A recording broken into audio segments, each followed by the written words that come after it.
Welcome to today's bite-sized PD on what's new in Canva, must-try features. Today we are learning about Canva's new features so that you can create and share engaging, interactive, and collaborative products. You'll know you've learned it when you can create and share a Canva design using one or more features that were shared in this presentation. It's been an exciting year for Canva users. First, we got the Canva Glow Up in September of 2024. You can see in this graphic the changes that happened. Mainly, it's just kind of a refreshed look and feel. It still has so many of the great tools that we are used to, but it has a more modern look to it, and the buttons have been rearranged to make things easier for the user to access. And then in October, they had Droptober, where they dropped a lot of new features for users to use. I've listed those here. I won't have time to go through all of these today, but if something captures your attention, I have linked the articles on both the Glow Up and Droptober if you want to explore those more. Today in our PD, we're going to go through some of my favorite features of Canva, new and old, and some that are just a few essentials of, I think this will make your life easier if you are working in Canva and know these quick tricks. One of the first things that I wanted to talk about is how to organize your designs into folders.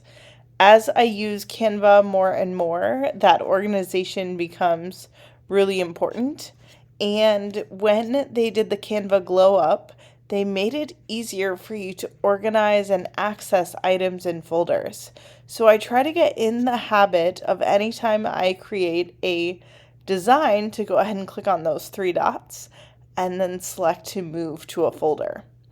I went ahead and created folders for the different projects that I work on, but you may want to create folders for the different courses that you teach or subject areas. And then if you star those, they'll be in this quick menu, so it's easy for you to access. I'll click on digital citizenship, for instance. You can see that it has this banner at the top. You can add a banner by clicking on these three dots and then selecting banner, and you can design it right in Canva. This can help you differentiate from where you're at quickly with that visual. All of your folders are listed here, and then your designs are below. One thing that's really nice about this is if you do have a PLC or a group of people that are working on a project together, anything that I add to this digital citizenship folder will automatically be accessible to the people that I've added to the digital citizenship folder here. So that makes sharing convenient because I don't have to reshare things. It is already taken care of for me. For the second feature, and this is one you are probably familiar with if you have used Canva before, but I wanted to touch on it briefly just because to me, this is one of the main reasons that I really like using Canva over many of the other design tools that I have, and that is the background remover. With any image that you add in Canva, so let's do it here together. I'm just going to, well, there's an elephant here for me, so I'm going to pull an elephant from our image library here, and you'll notice at the top toolbar it says BG Remover. When I click that, it's going to automatically use the tool to remove any of the background. If that did not remove it as well as you want, or maybe you notice that there's a piece that it took out that you want to restore, you can click here to restore, or likewise, you can erase small portions if you need to fix any pieces there. One thing that you may not be as familiar with is you can do the same thing with videos. So take this video of an elephant, I can click background remover here, and now I still have that elephant that's walking in the water. This one looks kind of strange because it's cut off the elephant's legs, but we could find a different one.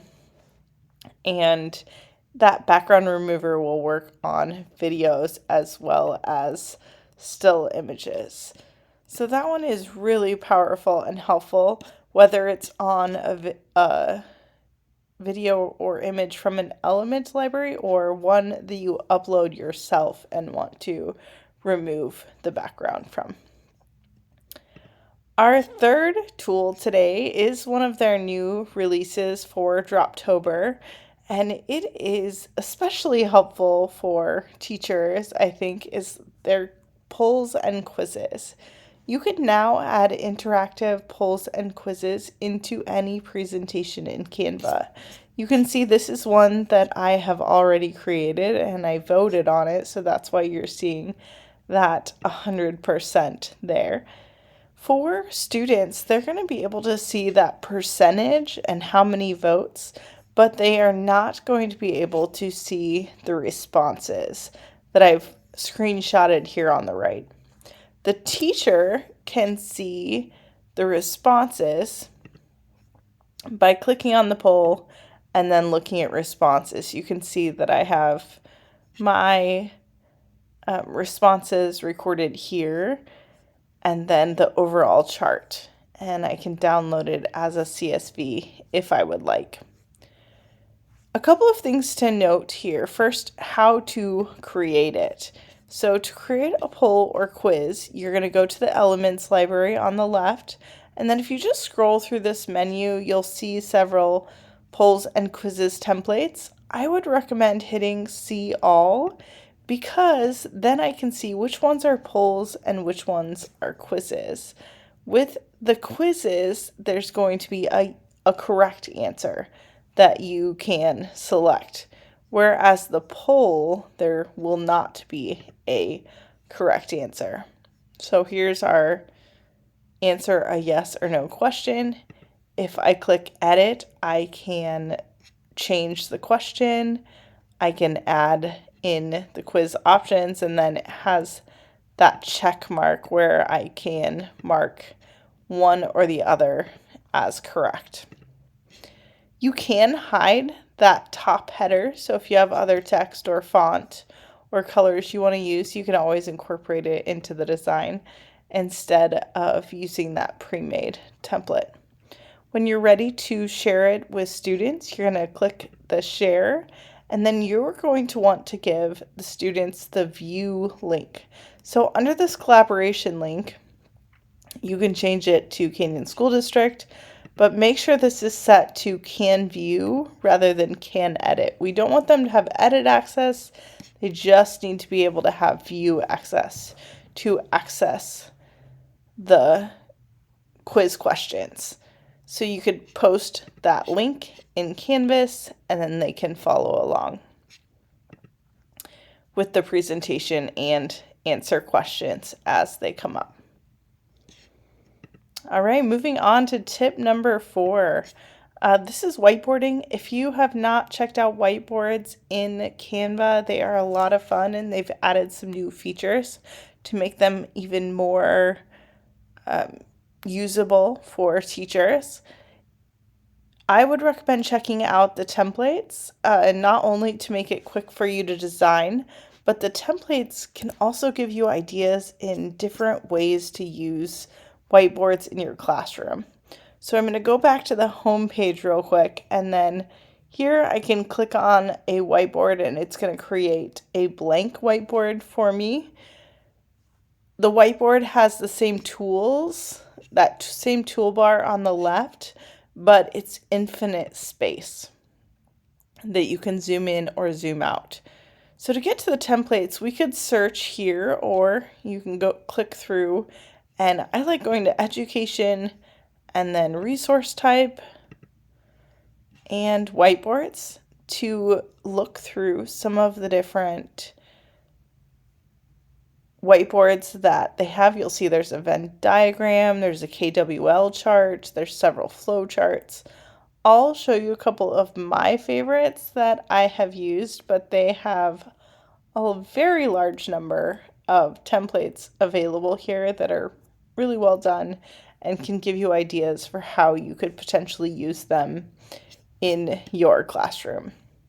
One thing to note with our whiteboards, you will want to set some expectations with students about the appropriate ways for them to collaborate and always monitor responses while they are working on a collaborative whiteboard. This is because Canva does not have that detailed version history like you would see on Google Docs.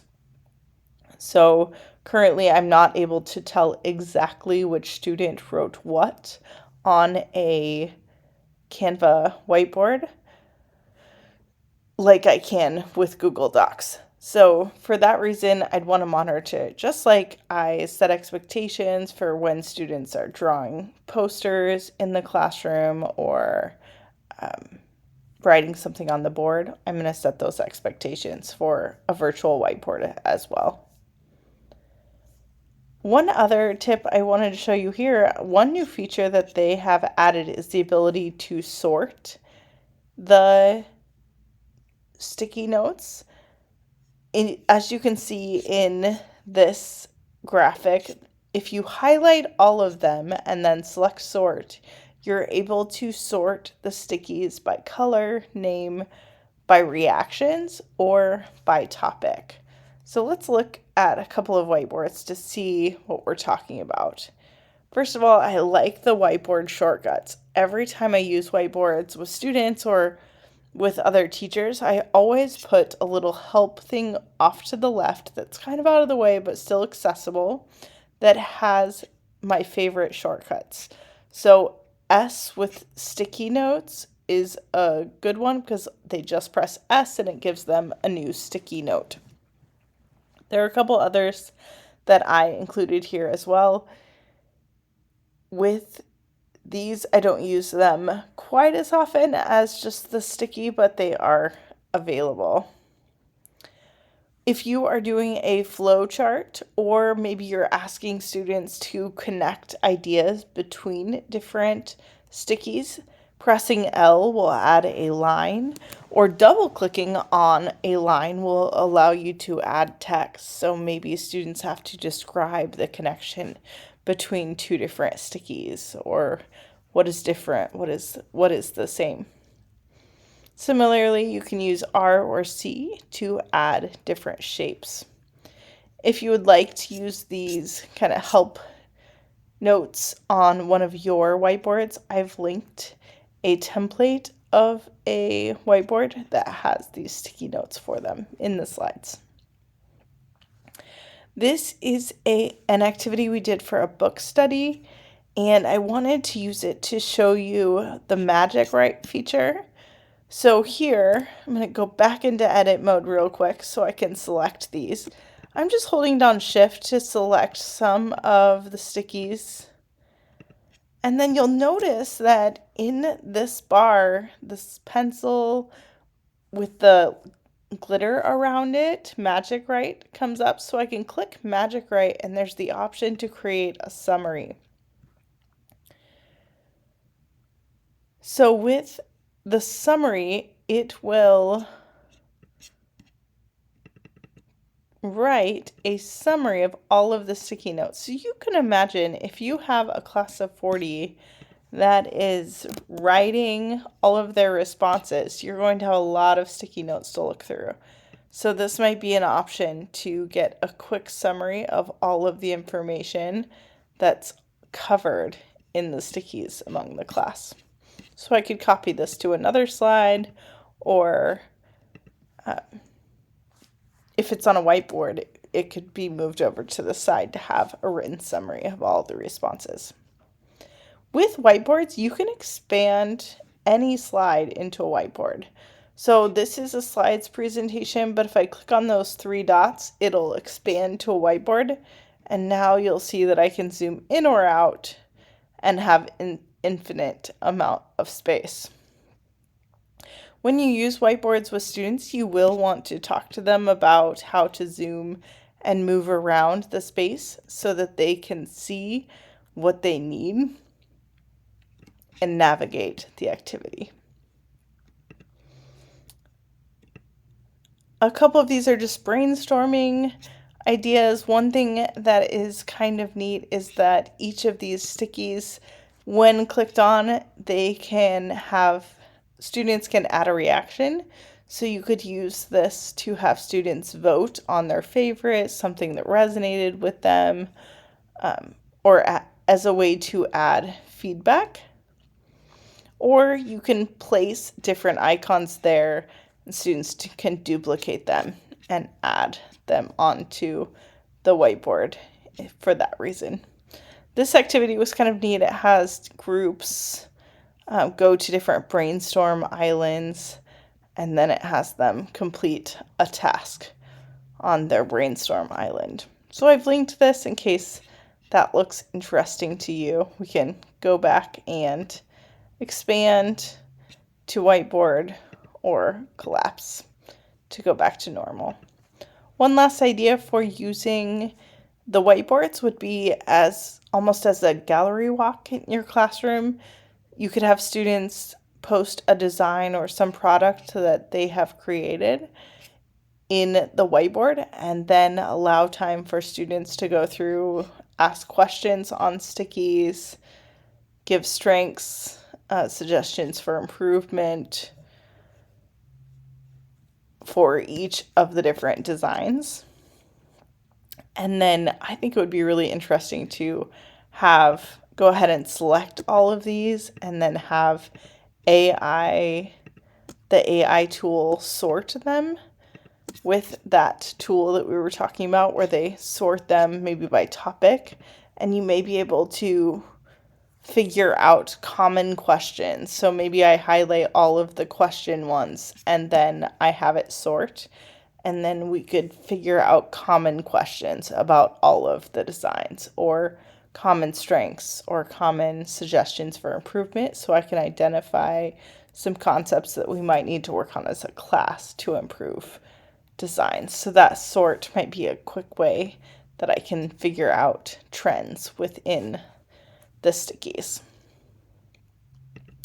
Moving on to my fifth tip or feature is screencasting. Did you know that you can actually record yourself talking through presentations in Canva?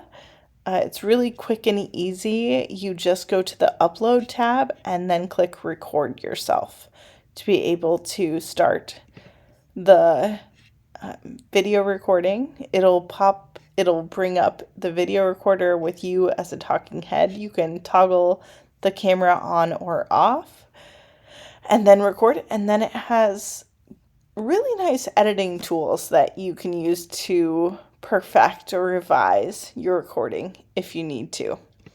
This works out well for you as a teacher if you're trying to create a screencast of material for students to review, but it can be a great opportunity for students to complete as a project as well. Maybe instead of having every student present to the class, we have students all creating a screencast, and then the class has to review 5 or 6 or 3, depending on the length of them, rather than seeing every single presentation. So there are a variety of ways to do that as a student project, but it can be really good practice for students to complete that screencasting process. All right, moving on to step 6, and that's tidy placement of elements. Whenever you're working on a Canva design, you are likely trying to move around different items, whether it be text or video or images, and sometimes it doesn't always go to the exact place that you would like or order that you'd want it to be in. So if you have not found the layer menu, you will definitely want to check it out.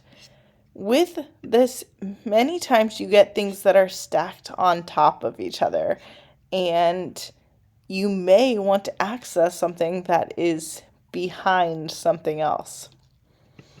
To easily get to this, you can 2-finger click or control click to access layer, and then we can't do that send backward and send to back, but I really like the show layers, especially if you're working on a document that has many layers. We can change it so that this moves to the front. So you can see that I'm moving it to be moving the text to be behind, for instance, on this one. So that layer menu can be really helpful whenever you are working to get things set just how you'd like them. The other one that I really like is the align elements or space evenly. I'll use that shortcut that we just talked about earlier where I'm going to add some rectangles by pressing R. Okay, looks I have several here, so I'm going to go ahead and just select all of these by holding down the Shift key. Since I've got this open, let's go ahead and just select them all here. So I have them all, but maybe I want to space them evenly so I can tell it to just tidy up, and it kind of puts them all in a row. So that one's not super helpful, but maybe I want these all to be even between these two. So now let's select all of them and try to do this again. So we're going to say space evenly and tidy up, and it's going to put them all nicely aligned to be evenly spaced. This works wonders if you are working with circles, with different text that you want to be spaced out evenly, or maybe you have columns that you want to be spaced evenly on the page. It's very helpful. Similarly, you can align them to the left, center, or right.